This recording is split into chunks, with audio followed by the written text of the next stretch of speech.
नारळ सोलूक घेतलं पण माझ्यान काय पटापट नारळ सोलले जात नव्हते. मग हिला ताईन माका थोडीफार ट्रेनिंग दिल्या. अरे मगापासून किती मेहनत घेतली नरम असतं ना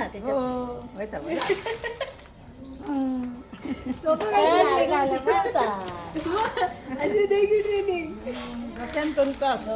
प्रत्येक गोष्ट शक्ती नाही वापरायची, युक्ती आपल्याशिवाय इझी झाला म्हणजे ताईकडनं ट्रेनिंग घेऊन मी पटापट नारळ सोलूक तर गेले पण माझ्यान काय ते पटापट नारळ सोलले जात नव्हते. कसं असताना ह्यांका रोजची सवय असता नारळ सोलूची, त्याच्यामुळे ना त्यांना पटापट जमतात आणि मी कधीतरी सोलतले, माका सवय नाही काय नाही, मग कसे सोलले जातले माझ्याकडनं नारळ. 2 नारळ सोललं आणि मी वाट बघत होते कोण येता काय, कारण माका त्यांच्याकडनं नारळ पटापट सोलून घेऊचे होते. माझ्यान काय पटापट जमत नव्हता. तेवढ्यात मोठ्या भावाची बायको इली.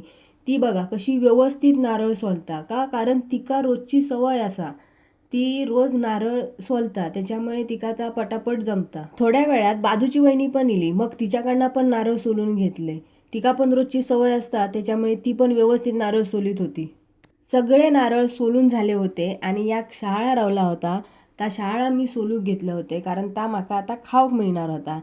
त्या एकदम जड लागत होता, त्याच्यात पाणी खूपच होता. आणि तुम्ही पण शाळा खाल्ला असतालाच, तुमका माहीत आहे शाळा खाऊची मजा काय असता ती.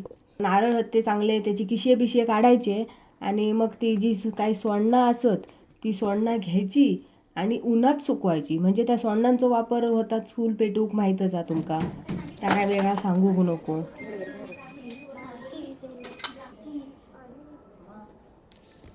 चला